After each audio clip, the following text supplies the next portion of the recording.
Death, one of life's inevitabilities, unless we find the fountain of youth. And it wouldn't surprise you, would it, if I told you that Silicon Valley was well on the way to doing just that. Life-extending technology is now a booming industry in Silicon Valley. Last year, Dr. Jun Yun launched the Palo Alto Longevity Prize. $1 million has been offered to anyone who can find a way to cheat death. Doctors at Stanford University now believe that aging is just a medical issue and that the secret is in restoring something called homeostatic capacity, which is the body's ability to recover from general outside stresses. Now, this becomes less efficient as we age, but if we find a way to increase it, then people could live till about 150. The prize is going to be awarded to the team that can increase homeostatic capacity of a mammal, but it's outside competition from Google, no less, that is actually causing the stir. $1.2 billion has been invested into a research center aimed at extending the human lifespan. Until now, there hadn't been much funding into this because, as Dr. Yun puts it, quote, no one was incentivized to fix the underlying causes of aging, as too many of the big players in the medical and insurance industries benefit from the current system. That's a mind-blowing statement. Now, it's quite the stuff of conspiracy theories to think that big pharmaceutical industries have actually been stopping the progress of life extension because the money that's made off of death and disease. But for a scientist to actually come out and say that is quite a big statement. Well, I agree. I agree completely. I think that big pharma has profit on their interest. I don't think they will allow for a natural, sustainable cure for diseases because they will be out of business.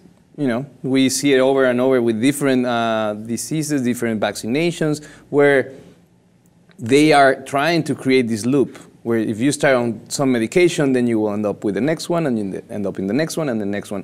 So I do think that the important thing is that there is scientists and there is big corporations that are supporting a new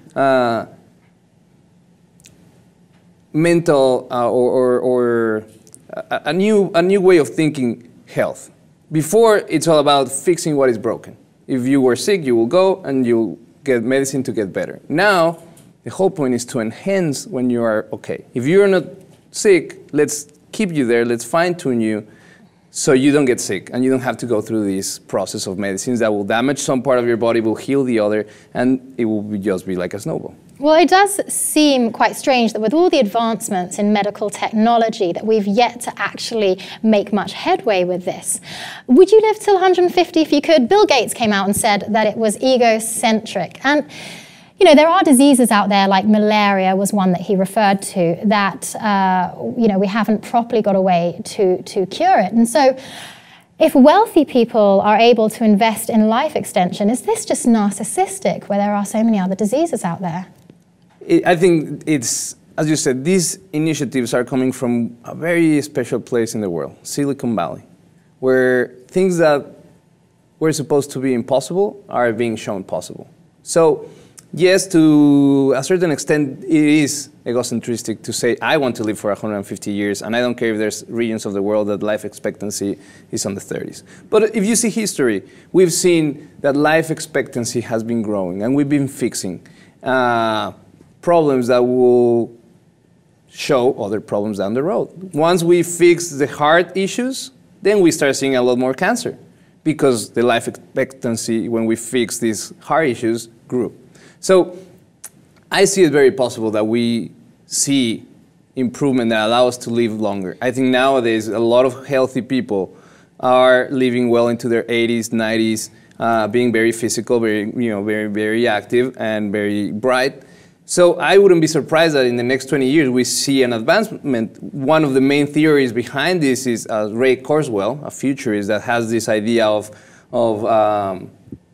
if we are healthy 2056, the rate of technology and medical advance will allow to give 1 more year of life expectancy every year. So technically, if you reach to 2056 and you're healthy, you'll be able to live forever, which is very, very Now, I'm not saying that I would turn this down. I understand what Bill Gates is saying, and it does seem like it's egocentric or narcissistic to be investing so heavily in this. But a lot of people are afraid of death, and if the quality of life was good, then I'm not saying I would turn it down.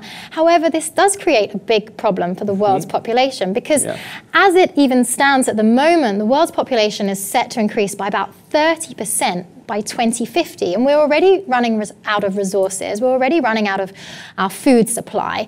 Is this not just going to create a mountain of a problem that is going to be impossible to dig our way out of? I think so, and not only in terms of space and population, socially. Imagine that there's a cycle of wealth moving down generations. We're going to see a major one in the world when baby boomers start retiring and start traveling, and all that wealth is going to be transferred to younger generations.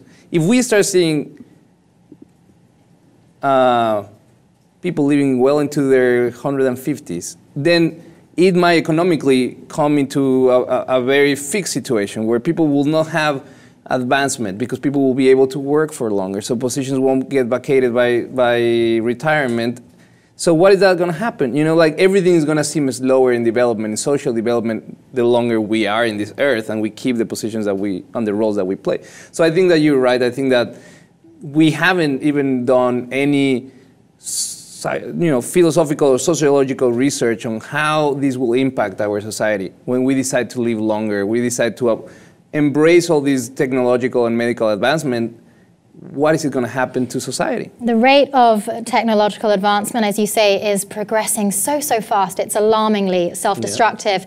You at home, would you live till 150 if you could? And do you think it's just narcissistic? Let us know in the comments below. Subscribe and keep watching The Lip TV.